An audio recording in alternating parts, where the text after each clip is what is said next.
स्वधा स्तोत्रम् श्रीगणेशाय नमः। ब्रह्मोवाच स्वधोच्चारणमात्रेण तीर्थस्नायी भवे नरः मुच्यते सर्वपापेभ्यो वाजपेयफलं लभेत्। स्वधा स्वधा स्वधेतैवं यदि वारत्रयं स्मरेत् श्राद्धस्य फलमाप्नोति कालतर्पणयोस्तथा। श्राद्धकाले स्वधा स्तोत्रं यः शृणोति समाहितः लभेत् श्राद्धशतानां च पुण्यमेव न संशयः।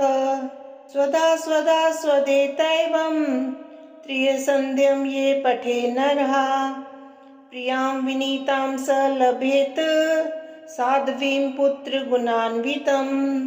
पितॄणां प्राणतुल्यत्वं द्विजजीवन रूपिणी श्राद्धिष्ठात्री देवी च श्राद्धादीनां फलप्रदा। बहिर्मन्मनसो गच्छ पितॄणां तुष्टिहेतवे सम्प्रीतये द्विजातीनां गृहीणां वृद्धिहेतवे। नित्यनित्यस्वरूपासि गुणरूपासि सुव्रते आविर्भावस्थिरो भावः सृष्टो च प्रलये तव। ॐ स्वस्ति च नमः स्वाहा स्वधा त्वं दक्षिणा तथा। निरूपिताश्चतुर्वेदे षट्प्रशस्ताश्च कर्मिणां पुरासि त्वं स्वधा गोपी गोलोके राधिका सखी। धृतोरसि स्वधात्मानं कृतं तेन स्वधा स्मृता। इत्येमे मुक्त्वा स ब्रह्मा ब्रह्मलोके च संसदि तस्थो च सहसा सद्यः स्वधा साविर्बभूवः। तदा पितृभ्यः प्रददो तामेव कमलाननां तां सम्प्राप्य ययुस्ते च पितरश्च प्रहर्षितः। स्वधा स्तोत्रमिदं पुण्यं यः शृणोति समाहितः स स्नातः सर्वतीर्थेषु वेदपाठफलं लभेत्। ब्रह्मोवाच स्वधोच्चारणमात्रेण तीर्थस्नायी भवे नरः मुच्यते सर्वपापेभ्यो वाजपेयफलं लभेत्। स्वधा स्वधा स्वधेतैवं यदि वारत्रयं स्मरेत् श्राद्धस्य फलमाप्नोति कालतर्पणयोस्तथा। श्राद्धकाले स्वधा स्तोत्रं यः शृणोति समाहितः लभेत् श्राद्धशतानां च पुण्यमेव न संशयः। स्वधा स्वधा स्वधेतैवं त्रिसन्ध्यं ये पठे नरः प्रियां विनीतां स लभेत् साध्वीं पुत्रगुणान्वितं। पितॄणां प्राणतुल्यत्वं द्विजजीवन रूपिणी श्राद्धिष्ठात्री देवी च श्राद्धादीनां फलप्रदा। बहिर्मन्मनसो गच्छ पितॄणां तुष्टिहेतवे सम्प्रीतये द्विजातीनां गृहीणां वृद्धिहेतवे। नित्यनित्यस्वरूपासि गुणरूपासि सुव्रते आविर्भावस्थिरो भावः सृष्टो च प्रलये तव। ॐ स्वस्ति च नमः स्वाहा स्वधा त्वं दक्षिणा तथा। निरूपिताश्चतुर्वेदे षट्प्रशस्ताश्च कर्मिणां पुरासि त्वं स्वधा गोपी गोलोके राधिका सखी। धृतोरसि स्वधात्मानं कृतं तेन स्वधा स्मृता। इत्येमे मुक्त्वा स ब्रह्मा ब्रह्मलोके च संसदि तस्थो च सहसा सद्यः स्वधा साविर्बभूवः। तदा पितृभ्यः प्रददो तामेव कमलाननां तां सम्प्राप्य ययुस्ते च पितरश्च प्रहर्षितः। स्वधा स्तोत्रमिदं पुण्यं यः शृणोति समाहितः स स्नातः सर्वतीर्थेषु वेदपाठफलं लभेत्। ब्रह्मोवाच स्वधोच्चारणमात्रेण तीर्थस्नायी भवे नरः मुच्यते सर्वपापेभ्यो वाजपेयफलं लभेत्। स्वधा स्वधा स्वधेतैवं यदि वारत्रयं स्मरेत् श्राद्धस्य फलमाप्नोति कालतर्पणयोस्तथा। श्राद्धकाले स्वधा स्तोत्रं यः शृणोति समाहितः लभेत् श्राद्धशतानां च पुण्यमेव न संशयः। स्वधा स्वधा स्वधेतैवं त्रिसन्ध्यं ये पठे नरः प्रियां विनीतां स लभेत् साध्वीं पुत्रगुणान्वितं। पितॄणां प्राणतुल्यत्वं द्विजजीवनरूपिणी श्राद्धिष्ठात्री देवी च श्राद्धादीनां फलप्रदा। बहिर्मन्मनसो गच्छ पितॄणां तुष्टिहेतवे सम्प्रीतये द्विजातीनां गृहीणां वृद्धिहेतवे। नित्यनित्यस्वरूपासि गुणरूपासि सुव्रते आविर्भावस्थिरो भावः सृष्टो च प्रलये तव। ॐ स्वस्ति च नमः स्वाहा स्वधा त्वं दक्षिणा तथा। निरूपिताश्चतुर्वेदे षट्प्रशस्ताश्च कर्मिणां पुरासि त्वं स्वधा गोपी गोलोके राधिका सखी। धृतो रसि स्वधात्मानं कृतं तेन स्वधा स्मृता। इत्येमे मुक्त्वा स ब्रह्मा ब्रह्मलोके च संसदि तस्थो च सहसा सद्यः स्वधा साविर्बभूवः। तदा पितृभयाप्रदतो तामेव कमलाननां तां सम्प्राप्य ययुस्ते च पितरश्च प्रहर्षितः। स्वधा स्तोत्रमिदं पुण्यं यः शृणोति समाहितः स स्नातः सर्वतीर्थेषु वेदपाठफलं लभेत्। ब्रह्मोवाच स्वधोच्चारणमात्रेण तीर्थस्नायी भवे नरः मुच्यते सर्वपापेभ्यो वाजपेयफलं लभेत्। स्वधा स्वधा स्वधेतैवं यदि वारत्रयं स्मरेत् श्राद्धस्य फलमाप्नोति कालतर्पणयोस्तथा। श्राद्धकाले स्वधा स्तोत्रं यः शृणोति समाहितः लभेत् श्राद्धशतानां च पुण्यमेव न संशयः। स्वधा स्वधा स्वधेतैवं त्रिसन्ध्यं ये पठे नरः प्रियां विनीतां स लभेत् साध्वीं पुत्रगुणान्वितं। पितॄणां प्राणतुल्यत्वं द्विजजीवनरूपिणी श्राद्धिष्ठात्री देवी च श्राद्धादीनां फलप्रदा। बहिर्मन्मनसो गच्छ पितॄणां तुष्टिहेतवे सम्प्रीतये द्विजातीनां गृहीणां वृद्धिहेतवे। नित्यनित्यस्वरूपासि गुणरूपासि सुव्रते आविर्भावस्थिरो भावः सृष्टो च प्रलये तव। ॐ स्वस्ति च नमः स्वाहा स्वधा त्वं दक्षिणा तथा। निरूपिताश्चतुर्वेदे षट्प्रशस्ताश्च कर्मिणां पुरासि त्वं स्वधा गोपी गोलोके राधिका सखी। धृतो रसि स्वधात्मानं कृतं तेन स्वधा स्मृता। इत्येमे मुक्त्वा स ब्रह्मा ब्रह्मलोके च संसदि तस्थो च सहसा सद्यः स्वधा साविर्बभूवः। तदा पितृभयाप्रदतो तामेव कमलाननां तां सम्प्राप्य ययुस्ते च पितरश्च प्रहर्षितः। स्वधा स्तोत्रमिदं पुण्यं यः शृणोति समाहितः स स्नातः सर्वतीर्थेषु वेदपाठफलं लभेत्। ब्रह्मोवाच स्वधोच्चारणमात्रेण तीर्थस्नायी भवे नरः मुच्यते सर्वपापेभ्यो वाजपेयफलं लभेत्।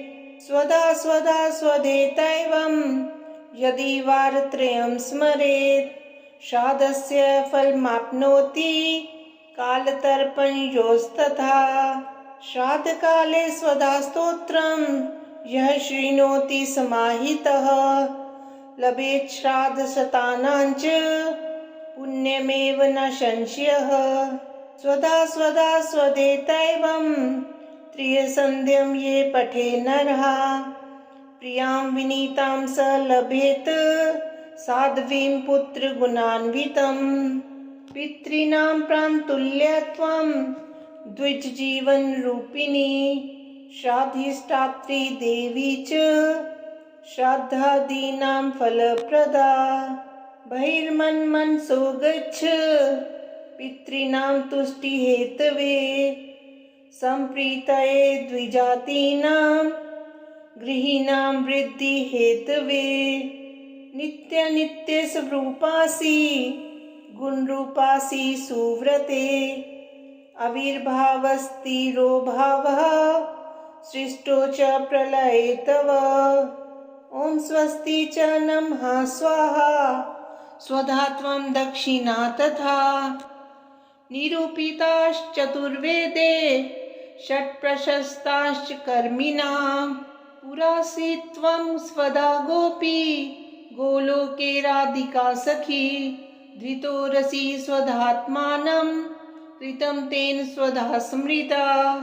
इत्येमे मुक्त्वा स ब्रह्मा ब्रह्मलोके च संसदि तस्थो च सहसा सद्यः स्वधा साविर्बभूवः।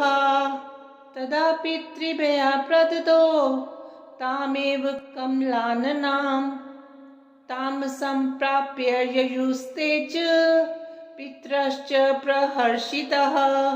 स्वधा स्तोत्रमिदं पुण्यं यः शृणोति समाहितः स स्नातः सर्वतीर्थेषु वेदपाठफलं लभेत्।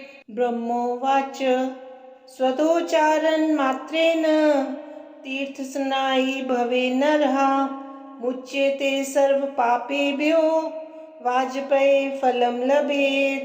स्वधा स्वधा स्वधेतैवं यदि वारत्रयं स्मरेत् श्राद्धस्य फलमाप्नोति कालतर्पणयोस्तथा।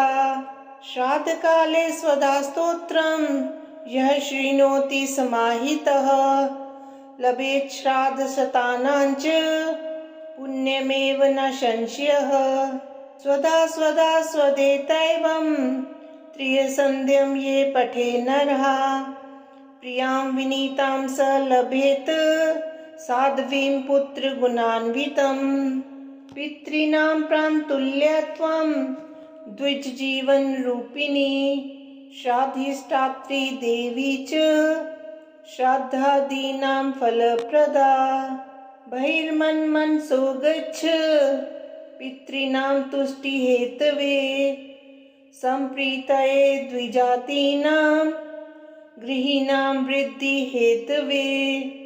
नित्यनित्यस्वरूपासि गुणरूपासि सुव्रते आविर्भावस्थिरो भावः सृष्टो च प्रलये तव। ॐ स्वस्ति च नमः स्वाहा स्वधा त्वं दक्षिणा तथा। निरूपिताश्चतुर्वेदे षट्प्रशस्ताश्च कर्मिणां पुरासि त्वं स्वधा गोपी गोलोके राधिका सखी। धृतो रसि स्वधात्मानं कृतं तेन स्वधा स्मृता। इत्येमे मुक्त्वा स ब्रह्मा ब्रह्मलोके च संसदि तस्थो च सहसा सद्यः स्वदासाविर्बभूवः। तदा पितृभ्यः प्रददो तामेव कमलाननाम्। तां सम्प्राप्य ययुस्ते च पितरश्च प्रहर्षितः। स्वधा स्तोत्रमिदं पुण्यं यः शृणोति समाहितः स स्नातः सर्वतीर्थेषु वेदपाठफलं लभेत्। ब्रह्मोवाच स्वधोच्चारणमात्रेण तीर्थस्नायी भवे नरः मुच्यते सर्वपापेभ्यो वाजपेयी फलं लभेत्। स्वधा स्वधा स्वधेतैवं यदि वारत्रयं स्मरेत् श्राद्धस्य फलमाप्नोति कालतर्पणयोस्तथा। श्राद्धकाले स्वधा स्तोत्रं यः शृणोति समाहितः लभेत् श्राद्धशतानां च पुण्यमेव न संशयः। स्वधा स्वधा स्वधेतैवं त्रियसन्ध्यं ये पठे नरः प्रियां विनीतां स लभेत् साध्वीं पुत्रगुणान्वितं। पितॄणां प्राणतुल्यत्वं द्विजजीवनरूपिणी श्राद्धिष्ठात्री देवी च श्राद्धादीनां फलप्रदा। बहिर्मन्मनसो गच्छ पितॄणां तुष्टिहेतवे सम्प्रीतये द्विजातीनां गृहीणां वृद्धिहेतवे। नित्यनित्यस्वरूपासि गुणरूपासि सुव्रते आविर्भावस्थिरो भावः सृष्टो च प्रलये तव। ॐ स्वस्ति च नमः स्वाहा स्वधा त्वं दक्षिणा तथा। निरूपिताश्चतुर्वेदे षट्प्रशस्ताश्च कर्मिणां पुरासि त्वं स्वधा गोपी गोलोके राधिका सखी। धृतो रसि स्वधात्मानं कृतं तेन स्वधा स्मृता। इत्येमे मुक्त्वा स ब्रह्मा ब्रह्मलोके च संसदि तस्थो च सहसा सद्यः स्वदासाविर्बभूवः। तदा पितृभ्यः प्रददो तामेव कमलाननाम्।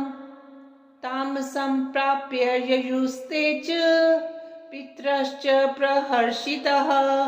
स्वधा स्तोत्रमिदं पुण्यं यः शृणोति समाहितः स स्नातः सर्वतीर्थेषु वेदपाठफलं लभेत्। ब्रह्मोवाच स्वधोच्चारणमात्रेण तीर्थस्नायी भवे नरः मुच्यते सर्वपापेभ्यो वाजपेयी फलं लभेत्। स्वधा स्वधा स्वधेतैवं यदि वारत्रयं स्मरेत् श्राद्धस्य फलमाप्नोति कालतर्पणयोस्तथा। श्राद्धकाले स्वधा स्तोत्रं यः शृणोति समाहितः लभेत् श्राद्धशतानां च पुण्यमेव न संशयः। स्वधा स्वधा स्वधेतैवं त्रियसन्ध्यं ये पठे नरः प्रियां विनीतां स लभेत् साध्वीं पुत्रगुणान्वितं। पितॄणां प्राणतुल्यत्वं द्विजजीवनरूपिणी श्राद्धिष्ठात्री देवी च श्राद्धादीनां फलप्रदा। बहिर्मन्मनसो गच्छ पितॄणां तुष्टिहेतवे सम्प्रीतये द्विजातीनां गृहीणां वृद्धिहेतवे। नित्यनित्यस्वरूपासि गुणरूपासि सुव्रते आविर्भावस्थिरो भावः सृष्टो च प्रलये तव। ॐ स्वस्ति च नमः स्वाहा स्वधा त्वं दक्षिणा तथा। निरूपिताश्चतुर्वेदे षट्प्रशस्ताश्च कर्मिणां पुरासि त्वं स्वधा गोपी गोलोके राधिका सखी। धृतो रसि स्वधात्मानं कृतं तेन स्वधा स्मृता। इत्येमे मुक्त्वा स ब्रह्मा ब्रह्मलोके च संसदि तस्थो च सहसा सद्यः स्वदासाविर्बभूवः। तदा पितृभ्यः प्रददो तामेव कमलाननां तां सम्प्राप्य ययुस्ते च पितरश्च प्रहर्षितः। स्वधा स्तोत्रमिदं पुण्यं यः शृणोति समाहितः स स्नातः सर्वतीर्थेषु वेदपाठफलं लभेत्। ब्रह्मोवाच स्वधोच्चारणमात्रेण तीर्थस्नायी भवे नरः मुच्यते सर्वपापेभ्यो वाजपेयफलं लभेत्। स्वधा स्वधा स्वधेतैवं यदि वारत्रयं स्मरेत् श्राद्धस्य फलमाप्नोति कालतर्पणयोस्तथा। श्राद्धकाले स्वधा स्तोत्रं यः शृणोति समाहितः लभेत् श्राद्धशतानां च पुण्यमेव न संशयः। स्वधा स्वधा स्वधेतैवं त्रिसन्ध्यं ये पठे नरः प्रियां विनीतां स लभेत् साध्वीं पुत्रगुणान्वितं। पितॄणां प्राणतुल्यत्वं द्विजजीवनरूपिणी श्राद्धिष्ठात्री देवी च श्राद्धादीनां फलप्रदा। बहिर्मन्मनसो गच्छ पितॄणां तुष्टिहेतवे सम्प्रीतये द्विजातीनां गृहीणां वृद्धिहेतवे। नित्यनित्यस्वरूपासि गुणरूपासि सुव्रते आविर्भावस्तिरो भावः सृष्टो च प्रलये तव। ॐ स्वस्ति च नमः स्वाहा स्वधा त्वं दक्षिणा तथा। निरूपिताश्चतुर्वेदे षट्प्रशस्ताश्च कर्मिणां पुरासि त्वं स्वधा गोपी गोलोके राधिका सखी। धृतोरसि स्वधात्मानं कृतं तेन स्वधा स्मृता। इत्येमे मुक्त्वा स ब्रह्मा ब्रह्मलोके च संसदि तस्थो च सहसा सद्यः स्वदासाविर्बभूवः। तदा पितृभ्यः प्रददो तामेव कमलाननां तां सम्प्राप्य ययुस्ते च पितरश्च प्रहर्षितः। स्वधा स्तोत्रमिदं पुण्यं यः शृणोति समाहितः स स्नातः सर्वतीर्थेषु वेदपाठफलं लभेत्। ब्रह्मोवाच स्वधोच्चारणमात्रेण तीर्थस्नायी भवे नरः मुच्यते सर्वपापेभ्यो वाजपेयफलं लभेत्। स्वधा स्वधा स्वधेतैवं यदि वारत्रयं स्मरेत् श्राद्धस्य फलमाप्नोति कालतर्पणयोस्तथा। श्राद्धकाले स्वधा स्तोत्रं यः शृणोति समाहितः लभेत् श्राद्धशतानां च पुण्यमेव न संशयः। स्वधा स्वधा स्वधेतैवं त्रिसन्ध्यं ये पठे नरः प्रियां विनीतां स लभेत् साध्वीं पुत्रगुणान्वितं। पितॄणां प्राणतुल्यत्वं द्विजजीवनरूपिणी श्राद्धिष्ठात्री देवी च श्राद्धादीनां फलप्रदा। बहिर्मन्मनसो गच्छ पितॄणां तुष्टिहेतवे सम्प्रीतये द्विजातीनां गृहीणां वृद्धिहेतवे। नित्यनित्यस्वरूपासि गुणरूपासि सुव्रते आविर्भावस्तिरो भावः सृष्टो च प्रलये तव। ॐ स्वस्ति च नमः स्वाहा स्वधा त्वं दक्षिणा तथा।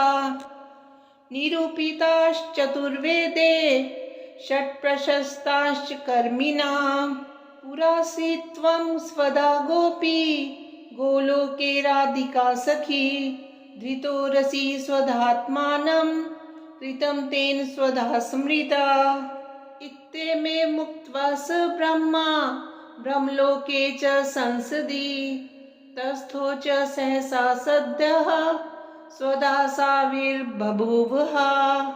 तदा पितृभ्यः प्रददो तामेव कमलाननां तां सम्प्राप्य ययुस्ते च पितरश्च प्रहर्षितः स्वधा स्तोत्रमिदं पुण्यं यः शृणोति समाहितः स स्नातः सर्वतीर्थेषु वेदपाठफलं लभेत्।